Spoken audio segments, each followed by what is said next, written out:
Okay, so I'm probably foolishly in the process of buying a BSA B50. Just on my way to pick it up now from down near Warwick. So I've got the trailer on the back of the Daimler, and hopefully all will go well. Okay, so I'm here at the place and got the bike strapped on.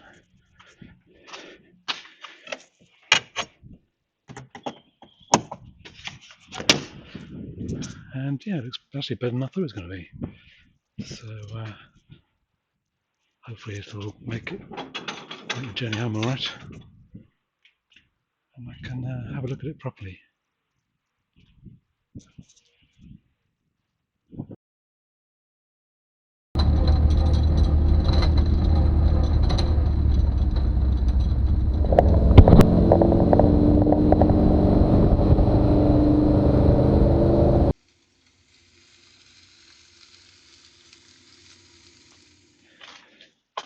Good, so I made it back okay, in one piece. Just get the bike off the trailer and get the trailer put away. Right, so a quick look around this BSA. Yeah, I mean the engine numbers are definitely, and the frame number match, and they're definitely a B40, sorry, B50 SS. I say the number here does indeed match the one on the frame, so I guess that's correct. GE, I reckon, is June 1971, so that was when it left Smallheath. Smallheath, is that where these were assembled? Not sure by that time whether BSA was still working out of there. Anyway, yeah, just looking around, it actually looks better than I was expecting, to be honest.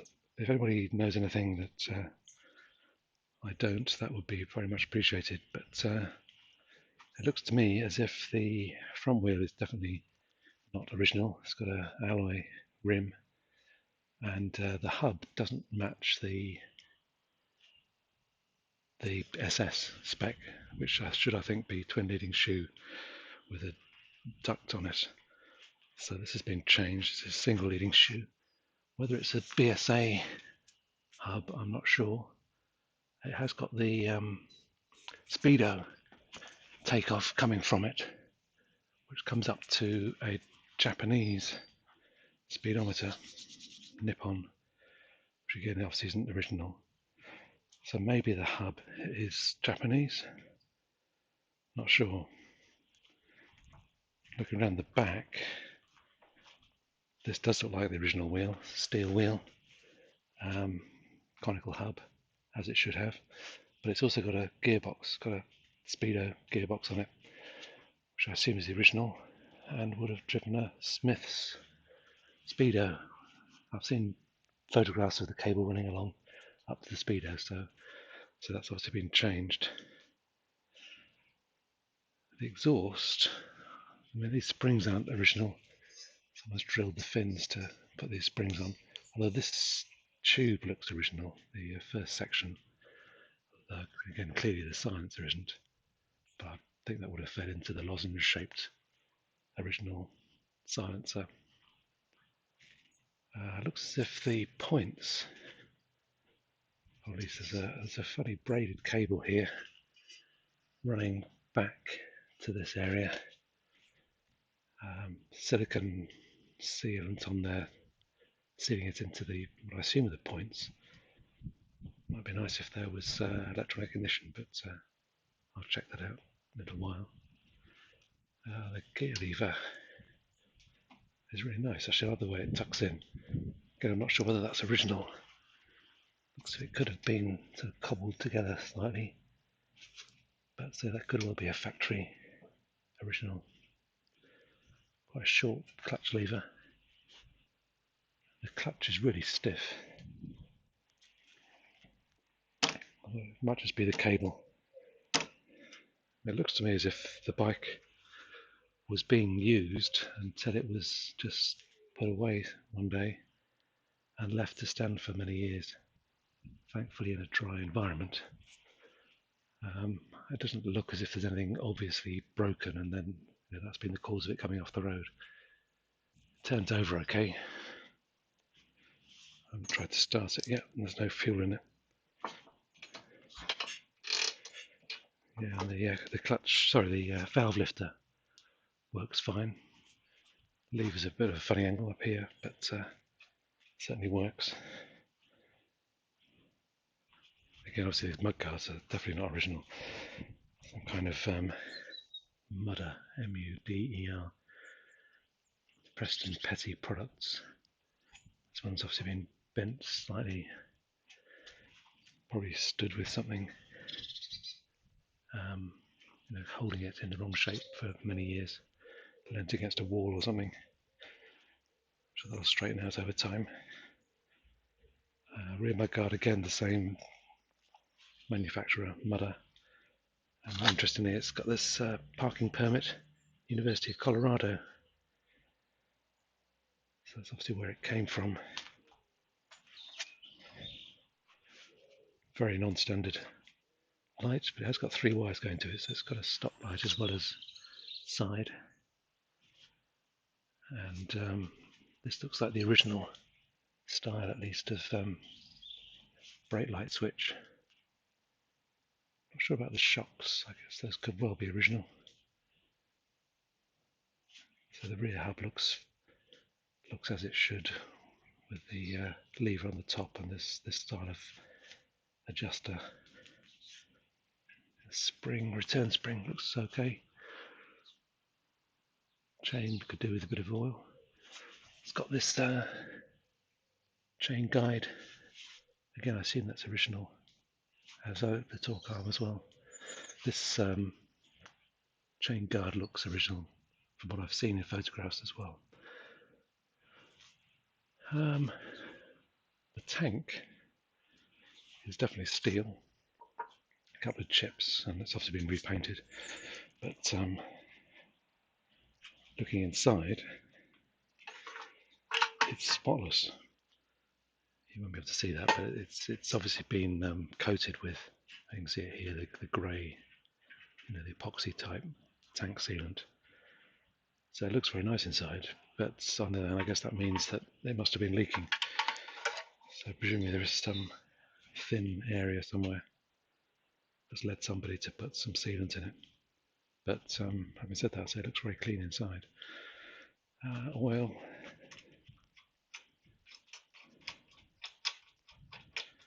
And there's some oil in it, interestingly. Not a lot, but there is sign that there's some oil. I've never had an oil in the frame BSA, so I don't really quite understand how they work. I'll have to look it up in the manual. But there's obviously a pipe coming out the bottom here, which feeds the engine, so maybe that's how you drain the oil tank. A steel bash plate, I think it's steel. Actually, no, it could be aluminium.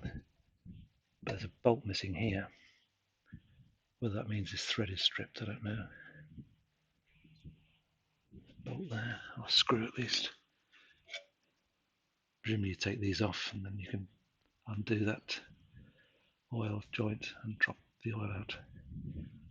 There's a couple of things here. I think this little cover may be for the top dead center alignment tool, and this I think is for an oil pressure takeoff, maybe, or the other way around perhaps.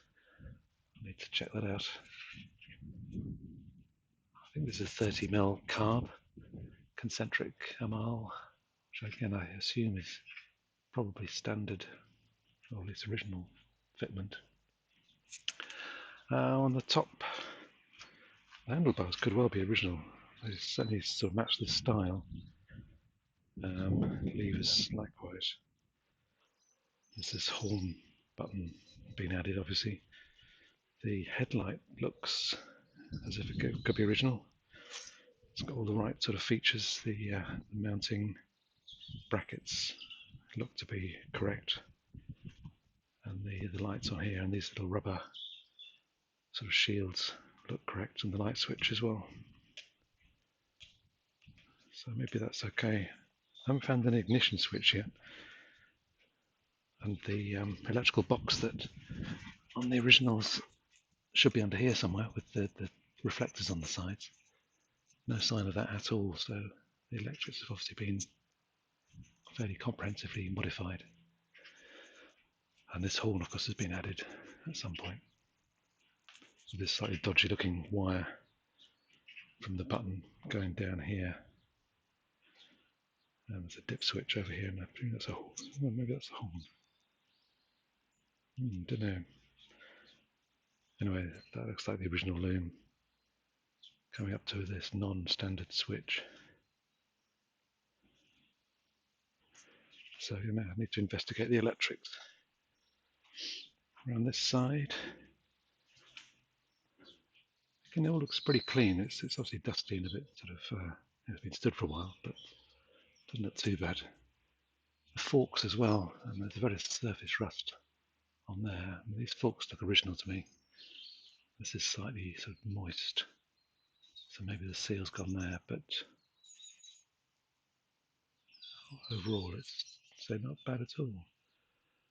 I might change the seals in the forks and maybe polish this up a bit, but I think I might get away with that. See the mounting for the headlight, the rubber cushioning is slightly perished, but again it's not too bad. There's obviously a little breather pipe here for the oil, I assume.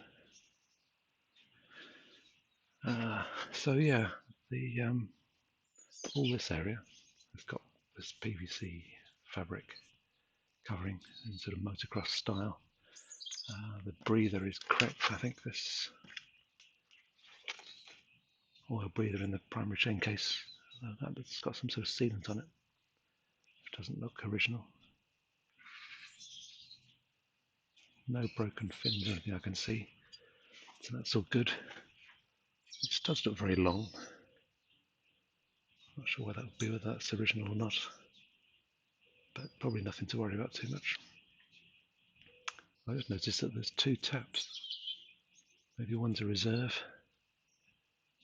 Both feed the carburetor bowl. But under here, yeah, there's the breather that comes up to this little sort of filter arrangement. Obviously a coil,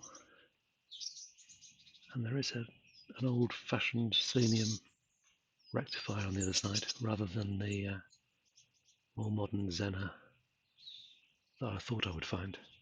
Although looking, I spent about an hour looking at the books and online, I think these bikes did have the old-fashioned selenium rectifier from new. So there's the rectifier, and there's a sort of staffer type coil. That's kind of weird. Why is that there? Maybe that's must be a flasher unit, mustn't it? It's either a flasher unit or a condenser. Interesting. The alternator wire comes up the front here and round the side. I think this must be the alternator. Yeah, the colours look right. So yeah, it's coming up to the rectifier. I wonder how the voltage is controlled. There's no battery, of course.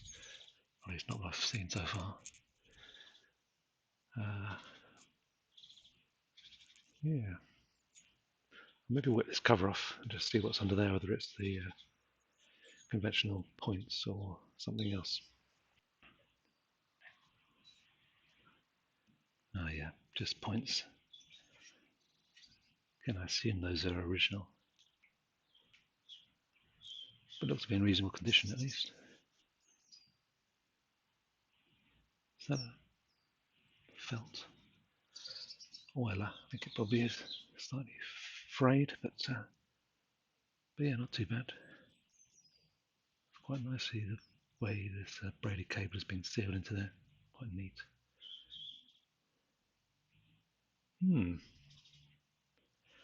guess this is the original footrest. The footrests are folding, and again, I don't think that's original. Slightly worn, but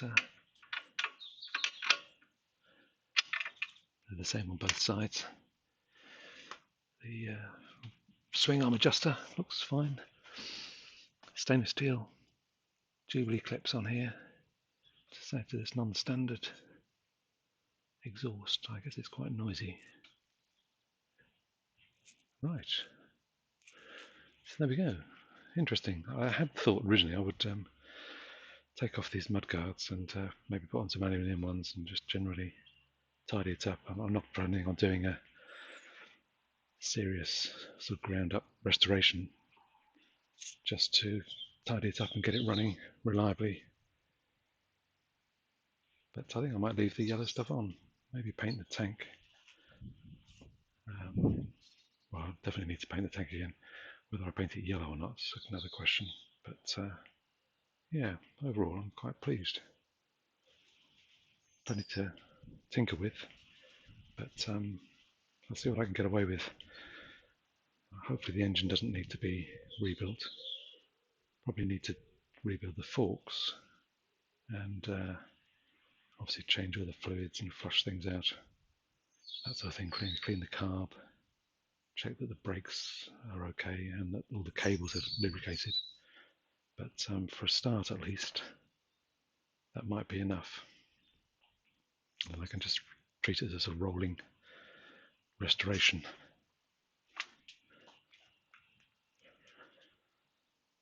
Okay, well thanks for watching. So if anybody's got any feedback on anything I've missed or might need to know, then I'd be very grateful for any comments. Good, thanks again then.